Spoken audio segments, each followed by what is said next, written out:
Podemos começar com a relação e comparação usada pelo autor, sendo elas chineses e hunos, gregos e persas, ambos sociedades etnocêntricas que tinham consciência do valor de sua cultura e continham em si superioridade sobre os indígenas, sendo que os mesmos, tempo passado, cerca de 5, 4 séculos atrás, tinha vida igual dos bárbaros.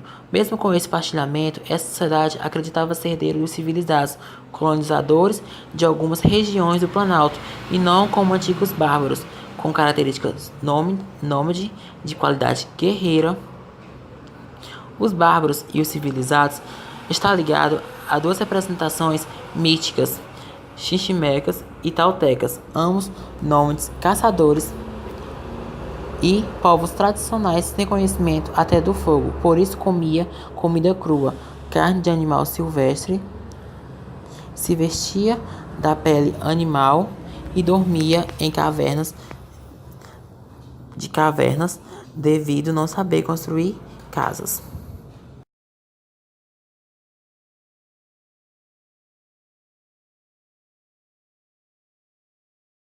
As artes astecas eram compostas por pinturas, esculturas que eram utilizadas para expressar suas crenças, como a escultura de figuras sagradas, ou a vida cotidiana, como as esculturas de imperadores ou até mesmo representações de animais ou plantas.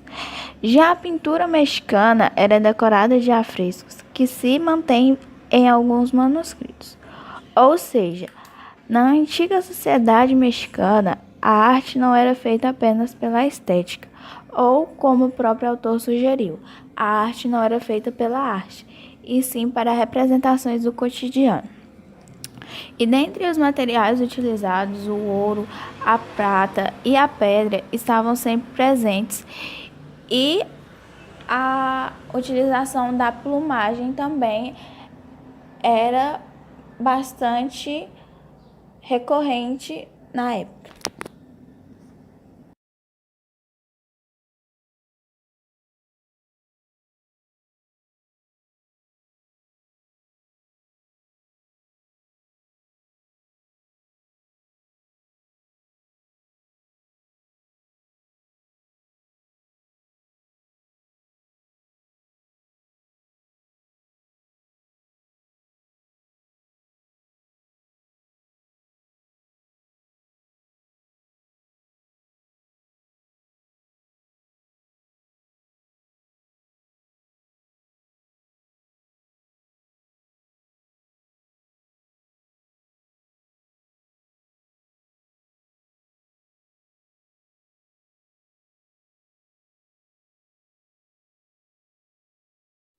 Como vimos na página 243 do capítulo 7, que diz que todas as grandes culturas tendem a se distinguir das que as cercam.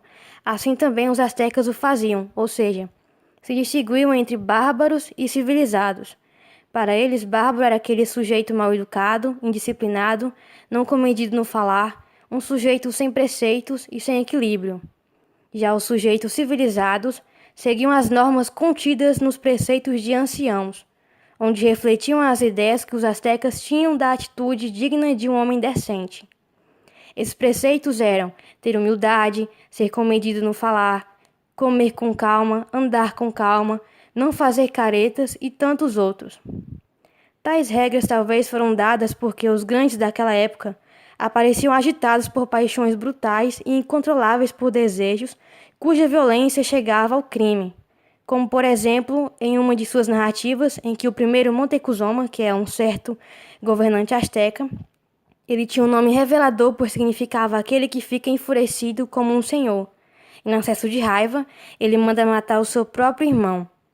Embora se julgasse conveniente conservar uma atitude digna e simples, sem extravasar os sentimentos, em certas circunstâncias, ao contrário, a etiqueta asteca exigia que se manifestasse sinais de emoção, como no caso da noiva que ia deixar a casa dos pais e no caso de jovens negociantes que iniciavam a carreira, onde eles poderiam chorar abundantemente.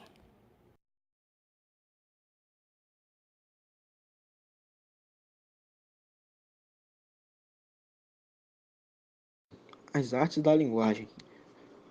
Os mexicanos tinham bastante orgulho de sua língua. anáhuac, uma língua nobre e bastante ampla. Para eles, todas as outras línguas eram estranhas e bárbaras, pois a língua náutica tinha todas as qualidades de uma língua civilizada, tendo assim um vocabulário riquíssimo. Os astecas tinham todo um sistema de escrita, usavam ideogramas, fonetismo e pictografias, como vemos nas imagens.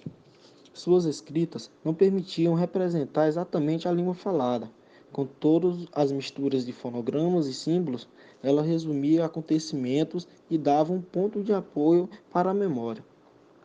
No período da conquista, alguns indígenas aprenderam a escrever em caracteres latinos, um instrumento bem superior aos que tinham, e usavam para transcrever livros indígenas, aqueles que tinham sido preservados, e até mesmo para expor o que tinham decorado.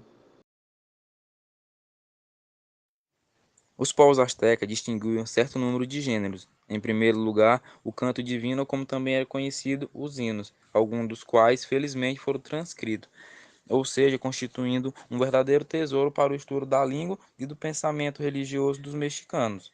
É importante ressaltar que esses poemas não eram apenas cantados, mas como também como se fosse uma espécie de atuação, como, por exemplo, cada um dos versos repetidos, sem dúvida, era repetido várias vezes, acompanhado de determinada frase do ritual, certos gestos dos sacerdotes, certas danças de máscara. Os contos religiosos transmitidos por tradição, desde uma época remota, muitas vezes eles eram obscuros ou totalmente incompreensíveis, como o próprio autor cita no texto, ou até os próprios astecas mesmo, eles às vezes não compreendiam, meio que incompreensíveis até para eles próprios, pelo menos para aqueles que eram sacerdotes.